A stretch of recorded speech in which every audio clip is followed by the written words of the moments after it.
Good morning, everyone. We have quite a few announcements this morning, but even better, we have a student speaker this morning, so we're going to do some announcements first and then get right to that speaker. So, today is Wednesday, September 29th, and today is a Green Day. A reminder to all of you that Jenks Studio is here taking photos. Juniors and seniors wanting Jenks to take your senior photo or junior photo, please stop by Fuller Hall today or tomorrow to have your photo taken. Any freshman or sophomore who missed their scheduled time earlier this week are also encouraged to stop by Fuller Hall today or tomorrow. Calling all college-bound Hilltoppers, the following colleges have virtual visits today: Bishop's University, Zoom at 10 a.m., Syracuse University, 11:30, University of Richmond at 12:30, University of Massachusetts at Lowell at 1:30. Be sure to sign up for those visits on Naviance and to view all details from there. If you're scheduled to be in class at that time for a visit, you must check in with your teacher to see what's possible before coming to that college visit. The following colleges have visits tomorrow: Plymouth State University, University of Southern Maine, Lincoln Technical Institute, East Windsor, Dean College, University of Maine at Farmington, Gettysburg College, University of Vermont, which is for seniors only, and Wheaton College in Massachusetts. Be sure to visit Naviance to sign up for all of those college visits. Juniors and seniors that are applying to join the Caldwell Scholars or thinking about applying should meet with Mr. Erain after school on Thursday in Ranger 115. For all of you that are into badminton today meets at 3:45 on Stowe Green. Badminton, Stowe Green, 3:45. See Mrs. Smith with any questions. How is your semester going? Are you serene, just a little stressed out, or maybe honestly overwhelmed? Whatever your state of mind, the breathing room is open for you. Come to Newell Hall 10 at 3:30 today to try out some of the Academy's meditation club. Beginners are welcome. Come cultivate your inner calm. See Miss Greenstone in Newell Hall 10 should you have any questions. Come to Stowe Green on Thursday at 3:30 to join the outing club for some lawn games. The Science Olympiad is meeting both today and Thursday in Streeter 241 from 3:30 to 4:30. Please bring your outlines to share for this event. Have you ever wondered what 3D printing is all about? Or heard that the Academy has a 3D printer but have no idea where it might be? Or have you ever wanted to use a laser to slice through wood like a hot knife through butter? Maybe you'd like to create custom vinyl stickers for your bedroom wall, add flashing lights to your favorite hoodie, or design a video game, or experiment with a 3D pen. If you are excited about all these high-tech crafting and making opportunities, the Code Craft Club is for you. We meet today and most Wednesdays in the Makerspace at 3:45. The Makerspace is on the first floor of Streeter behind the cafeteria across from the woodshop. See in Streeter 141. See Dr. Desjardins should you have any questions about the possibilities. Interested in anthropology, Mount Everest, or disaster relief efforts? Then you should attend the virtual visit with Dr. Spoon tomorrow night. Please RSVP with bit.ly/spoonzoom or see Ms. Drew. Join the library in celebrating Banned Book Weeks, a worldwide annual event celebrating the freedom to read and the importance of free and open access to information. Drop by the library to discover which books were most challenged in 2019 and 2020 in school libraries around this country. Exercise your right to read. And today we have happy birthday both to Timothy Crane and to Paula de Oya Fernandez. Happy birthday. For sports today, we have JV and varsity volleyball at South Burlington at 4:30. Please release the team at 1 o'clock. And varsity and JV girls soccer at Colchester at 4:30. Please release the teams at 1 o'clock. Some late announcements from the other day. Boys JVB soccer lost to Hartford 4-3. Emily Chen led the girls golf team in a 9-team match at West Bolton Country Club, shooting a 49. Lorelei Bastress was second for the Hilltoppers with 59 on the day. Congratulations to girls golf. JV volleyball beat Mount Mansfield 3-2. Congratulations to them. On Monday, girls varsity soccer team beat GMVS 3-1, Kaya Anderson struck first on an assist from McKenna Brochu in the first half. Maggie Zhao connected with a cross from Sophia Shippey. And Hannah Amadon finished with a pass from Marinichi to round out the win. Congratulations, girls soccer. Also on Monday afternoon, the JV football team beat Essex 13-12. Zichen Lee blocked a punt and ran it in for the first score. Kayla Ponte scored the second touchdown on a wide receiver screen. The extra point by Riyad Hazanoff was the difference maker in the game. So congratulations to JV football. Varsity field hockey won their first game on the turf against Harwood 7-0. Maddie Hurlbert had her third shutout of the season, and the goals are scored by Clara Andre, Lieve Ebenhart, Ruby Rolfe, Taylor Farnsworth, and Madigan Maurer. Congratulations to field hockey. And the JV field hockey team also beat North Country 3-0. Congratulations to them. Yesterday, varsity boys soccer lost to CVU 2-1. However, the JVA soccer team beat CVU 2-1. This is the first time that the JV boys have beat CVU in Coach Eckhart's tenure as a soccer coach here at St. Johnsbury Academy. So congratulations to the JVB boys.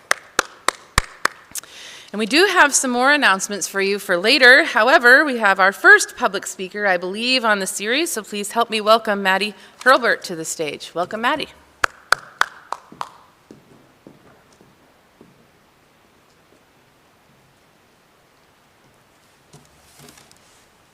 Good morning. Every day, I walk the halls of St. Johnsbury Academy, seeing people trying their hardest to fit into a box, changing the way they act around others, changing the way they dress, even changing the way they walk, just to live up to an expectation that does not truly reflect who they are. This external change to conform then becomes internal. We try so hard to fit into a box, we lose sight of who we truly are. We get so comfortable inside the box, we get anxious at the thought of stepping outside it. I see people scared to try new things, all because they want to try something new, something that reflects who they are. High school is a trying time for everyone. As soon as we become freshmen, we try to discover who we are and what makes us special. We try a million things only to find we have passion for one. For me, my passion is feminism and the fight for equality. By definition, feminism is, quote, the belief in and advocacy of the political, economic, and social equality of the sexes, expressed especially through organized activity on behalf of women's rights and interests, end quote. Feminism is often associated with women being loudmouths. Feminism is also a stereotype that has been weighing on women on a global scale for generations. It is assumed that when women are firm and strong, they're a man-hater, or they're called names which I'm not allowed to say in school. These names referring to a female dog in a four-letter word beginning with C. Feminism is not about hating men or who can be the loudest at a protest. Feminism is about fighting for a world where all men, women, and non-binary people experience equality in the workplace, equal athletic recognition, and overall equality in life. I recently had an assignment in which I was asked to find an inspirational speech and analyze its message and rhetorical strategies. I chose a speech by UN Goodwill Ambassador and actress Emma Watson, discussing the launch of her campaign He for She. Her speech touches upon feminism and its true meaning, gender equality, and gender stereotypes. Watson's words moved me when she said, quote, "I've seen young men suffering from mental illness, unable to ask for help for fear it would make them less of a man or less than a man," end quote. This statement opened my eyes to the realization that gender stereotypes are the foundation to inequality regarding gender, where women can't be too strong because it's threatening, and men can't show emotion because it makes them weak. It pains me to see that women have fought for generations just to have equal pay or equal recognition, and this fight is far from over. It also pains me to see men struggle with mental health but are unable to speak about it because they don't want to be considered less of a man. Surprise! Men have feelings too. I want you all to ask yourself the following. Do I defy stereotypes or do I fuel them? I believe that as a community, we can come together and crush gender norms and not let them define who we are as individuals or as a collective. The fight for equality begins with us right here and right now. We are the next generation of change, and if we don't make an effort to achieve equality, then who will? I want women to have the freedom to be strong both physically and mentally if they so choose. I want men to know it's okay to be vulnerable and emotional. I want those who are non-binary to know that you are loved just the same and that you are brave and deserve equal rights too. In the words of Emma Watson, if not me, who? If not now, when? Now is the time to break stereotypes and come together as one to achieve gender equality. To my fellow women, don't be afraid to stand up for yourself and what you believe in. Try that one thing you've always wanted to try but were too scared because you were worried about being judged. To all the men listening, vulnerability is not a weakness. It shows strength. If you're struggling, tell someone, and this does apply to everyone. Change begins when we begin to break stereotypes. However, we can't do it alone. Encouragement is a key factor in change. If you know someone that wants to try something totally new, encourage them through supporting it and their decision. If someone opens up to you, listen to them. These small steps will lead to large changes in the future as we grow. These actions will make us better together as individuals, as a community, and as the future of change. Thank you.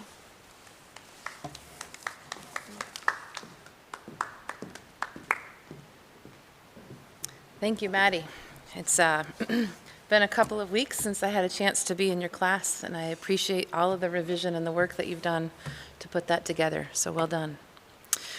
Have a few other announcements for you, some good of the order kind of things. And so advisors, I'm going to have you make sure that everybody's paying attention because there's important information that's coming your way right now. So the ID cards are in. So for any of you that are new students here to the Academy, tomorrow your ID cards will be in your advisors' mailboxes. So advisors need to make sure that we pick those up because starting on Monday, the doors will be locked, and so that we can work with our security system. Anybody who's new will finally have their cards, so we want to make sure that those of you who have their cards at home and haven't been bringing them because the doors are unlocked right now, you're going to need to start to bring those with you. So if you are in a situation where you can't locate yours, then sometime today or tomorrow, we're going to need you to see Ms. Lang in the Campus Life office so that you can make yourself ready for Monday. So that said, once you do have your card, we're going to ask a few things. And advisors, if you can just remind your advisees not to punch holes in the cards or bend them because they won't work in the doors. So we want to make sure that that's the case, okay?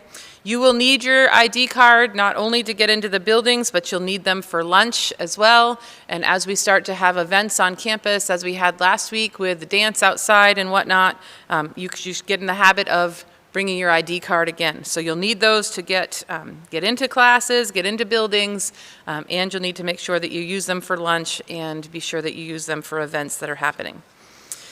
You can expect as students that you'll have access to all the school buildings throughout the day during the appropriate times. Right now we have 7:45 to 3:45 Monday through Friday in which you'll be able to access your teachers, your classrooms, and things like that. The cafe in the amphitheater will still be open for those that arrive early morning to make sure that you get breakfast. And for resident students, your breakfast will still be the same as well. So please recognize that that's the case. The buildings that are open early for student use will still be open for you to be there, but we want to make sure that everybody's bringing their ID cards as they come. Just a couple of things about the postponed Walk for Hunger. We're going to do that this Friday. Now, the weather looks like it's going to cooperate with us, so that's exciting. So right after E-Block on Friday, we will have you meet juniors and seniors. You're going to find your deans and advisors over on Brantview Lawn. So you're going to start there, and I know that the deans are going to reemphasize this with you, but just a reminder that you'll meet your advisors for attendance for the walk at that time on Brantview Lawn. Sophomores are going to meet Miss Huntington and their advisors. You're going to meet on Stowe Green so that we can separate people a little bit, and then the freshmen are going to meet with Mr. Dusso and the advisors in the amphitheater, and we will direct you as to how you join that walk from there. After the walk, we will have the barbecue lunch like we planned for last weekend. We'll have the fall festival that we planned for last week. For those of you who don't know, our Board of Trustees will be here on campus, learning about the opening of school, interacting with you and many of the people that are here on campus throughout the day. They'll be in some meetings, so if you see some strangers on campus that you don't recognize, that's who they are. I encourage you to engage them, say hello, and tell them a little bit about what's been going on this school year. The fall festival will happen on the green, and for those of you who were hoping and waiting that the dunk tank was still going to be here, we're going to find a way to fill that with some warmer water and make sure that that's part of the carnivalesque kind of games that we'll have after the walk and the barbecue. So lots of things to look forward to on Friday for you. Today and tomorrow are the last days to bring in your canned food items so that we can get those to the food shelf. So advisors, if you can get those number counts to your deans by Thursday afternoon or Friday morning at the latest, that will be great. And if you can have some of your advisees during Friday after the message in the morning, bring those goods to Colby Hall so that we can get that all taken care of from there. I do want to note that it's obvious to me that students are working harder to make sure that we're keeping campus a little cleaner. So please know that your efforts have not gone unnoticed. We still need more in terms of the amphitheater and under the tent, but to those of you that are making the effort to make sure that we're leaving places a little bit better than we found it, we do notice, and we're going to ask that everybody continues to work with that. Also recognize that we're starting to see some people, just a reminder about your masks, right? When you're in the building, your masks need to be over your nose, right, and over your chin. So teachers are doing a nice job reminding students, but students, you need to make sure that that's what's happening while you're inside the building. Other than that, looking forward to some sunshine a little bit later in the afternoon. We hope you have a great day. Take care.